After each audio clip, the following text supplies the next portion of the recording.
아까 말씀하신 것처럼 사실은 단일지도 체제 그리고 확실한 대선 주자에 대해서 당 주자는 힘없고 조정하기 쉬운 그 구조라면 새누리당이 또 아주 전형적인 모습을 보여주지 않습니까?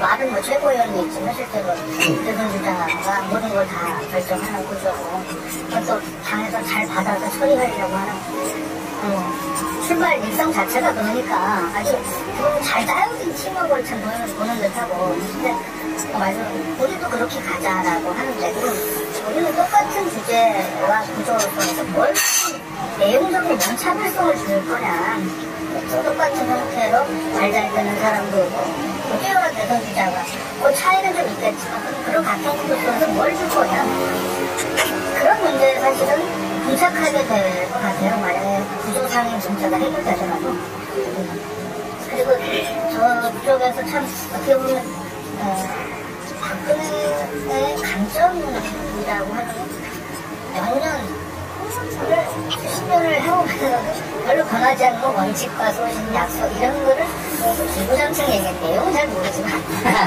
해왔다는 거는 시계가 딱 한 번 정확하다는 거는 멈춰있는 시계가 딱 한 번 정확하다지 않습니까? 마찬가지로 그 모습을 계속 가미시키면서 나름대로 그 안에서 길을 찾아왔던 것 같고 근데 우리는 사실 그렇지 못한 주자들이고 그렇게 가서도 안 될 거예요. 그렇게는 안 될 거예요. 우리 진영 자체가 누구한테 이제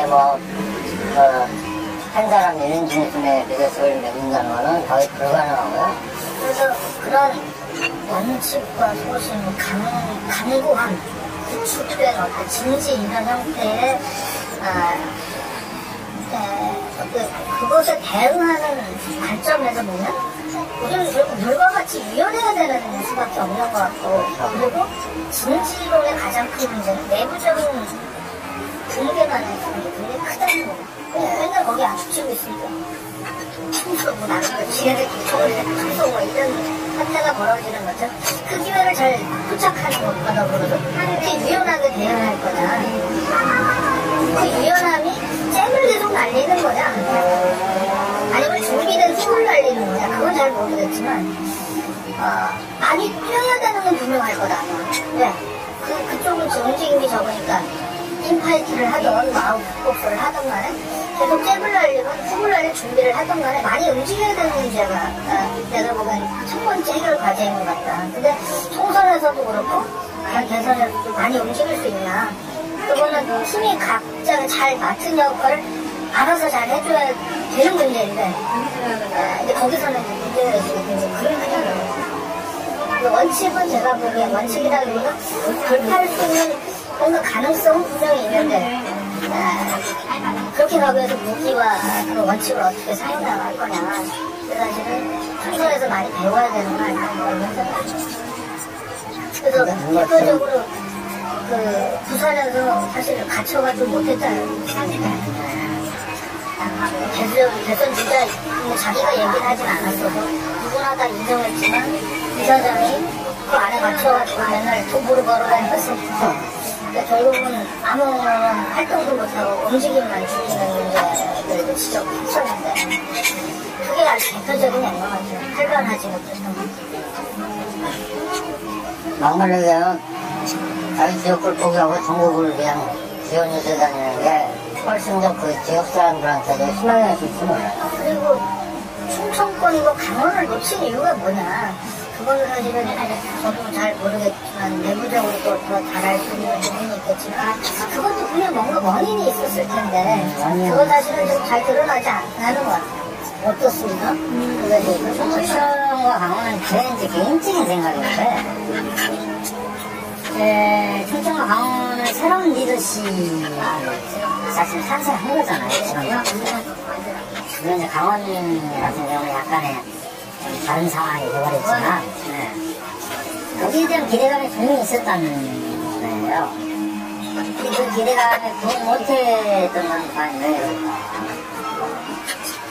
사실은 그래서 이 대선 과정에서 그 지자체하고 견내하고 중단하고 후보하고 이렇게 잘 연계돼서 그 하루아침에 뭐 회사 바쁘고 뭐 며칠 전에 하는 게 아니라 장기간에 걸쳐서 뭔가 이 팀이 굉장히 잘 꾸려진 팀이고 능력 있는 팀이고 뭔가를 해낼 수 있다는 것을 보여줘야 되는 거예요.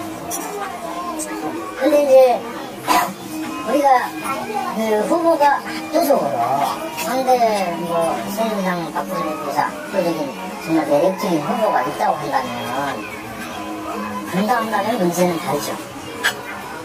없으니까 이 경쟁구도에서 후보의 경쟁구도에서 정말 압도적 우위에 설 수 있는 그런 후보가 없기 때문에 팀플레이로 가야 된다. 그건 맞다고 생각합니다. 근데 팀플레이로 갈 때는 뭘 할 거냐?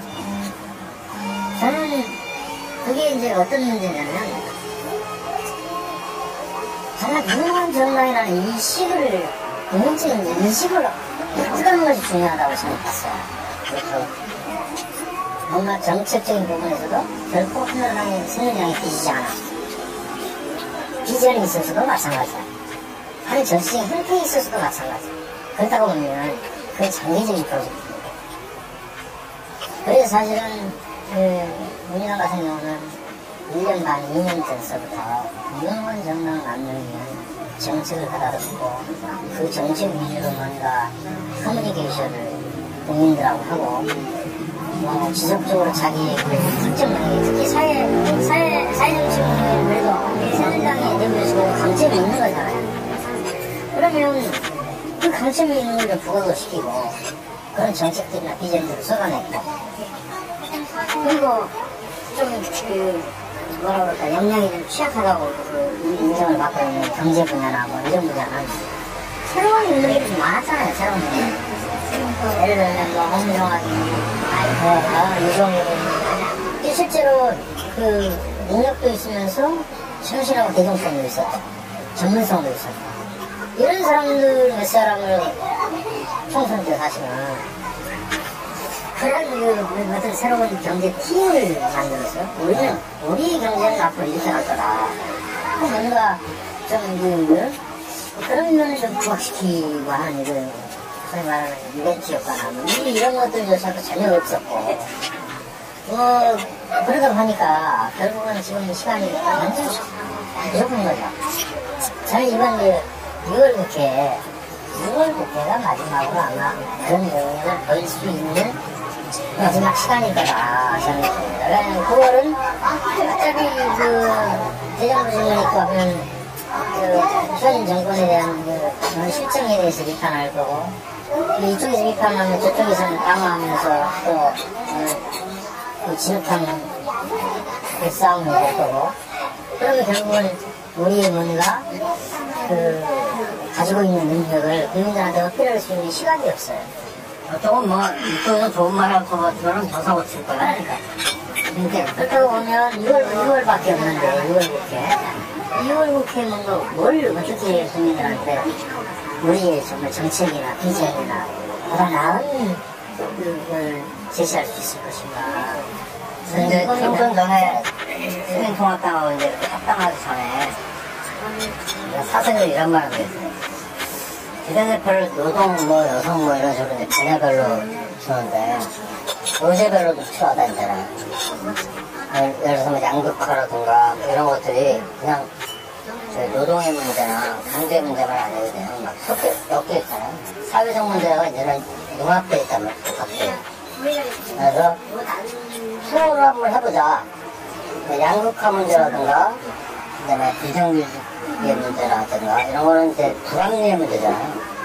똑같은 일을 하는데 임금이 차별을 받는 소속에 따라서 이런 불합리의 문제를 해결하기 위해서는 어떤 비례대표가 필요하냐 했을 때 그것이 꼭 경제학자일지 심리학자일지 어떻게 합니까? 그래서 그런 것을 의제별로 비례대표를 토론회를 시켜가지고 뽑았으면 좋겠다. 그런 것들이 이제 일종의 제안이었단 말이에요. 근데 그런 것도 하나도 못 해봤어요. 청년 비례들 좋아하는 거 보면서 이 당이 진짜 실무능력 없는 당이다.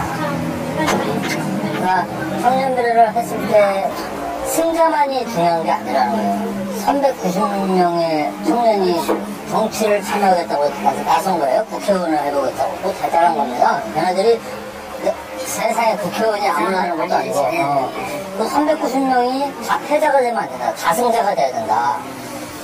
그러면 그게 돈이 얼마나 들겠느냐. 내가 이제 그 노래방 토크쇼인가 뭐 이런 걸 해봤어요. 모아가지고, 그때 그냥 저는 뭐 앞에서 이제 기획한 요소를 얘기를 하면서,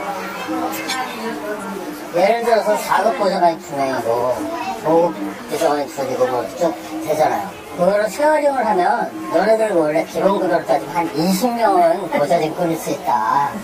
4명이 가면 80명이다. 그리고 2년씩 번갈아 가면 160명 건질 수 있다. 그 의원들이 해줄 수 있는 게. 그 다음에 너희 당에 있는 의원들이 한 명씩만 인선이라도 채용해주면 어마어마한 일을 다승자를 만들 수 있다. 그리고 너네들끼리도 팀워크를 잘 해야 된다. 같이 해야 된다. 이게 경쟁이 아니라 투쟁을 하면 안 된다. 내가 너를 이기고 밟고 올라가는 투쟁을 하지 말고. 이제 위기에 대해서 우리가 이제 원인을 분석하기 전에 현상적인 측면으로 위기인가 아닌가 그런 걸 좀 봐야 되잖아요. 아까 말씀하셨던 그 카르텔 있잖아요. 정당이 그들만의 리그다 라고 인식을 유권자들의 인식이라고 봐도 될까요? 그건 사실은 정치가 일반 생활과 유리되는 게 어려운 일은 아니라 그거를 좀 좁히고 정치에 대해서 좀 뭐랄까 희망을 갖기 시작한 어떤 이재용이나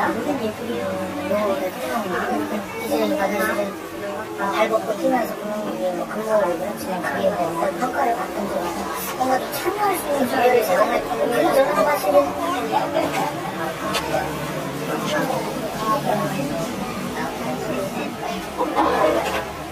저는 이제 그 면에서 아울러서 좀 첨삭해서 말씀을 좀 드리면 지난번 서울시장 박원순 현상이라고 하는 게 있었어요. 아철수 현상이라고 하는 그 연장성이 끝나지 얼마 안 된 상황에서 정당을 새롭게 통합을 합니다. 그래서 아까 이제 우리가 유권자의 인식변화 아까 이제 뭐 가치관 변화도 여러 가지 이것도 이제 가치관이라고 하는 것이 정당에 대한 그다음 비전에 대한 뭐 여러 가지 측면에서 보면은 이번 총선에서 요구를 했었던 게 있었다고 보거든요. 80 몇만 명이 모바일로 참여한 것 자체가 획기적이었다고 생각해요. 근데 그거를 민주당이 나는 고글고 남김없이 잘 깨끗이 지웠다라고 하는 건데 그리고 유권자의 인식 변화에 맞춰서 우리가 대응을 하는 면이 총선에서 저는 들려고 했다라고 하는 표현은 오히려 부드러운 평가다 그런 생각이 들어요.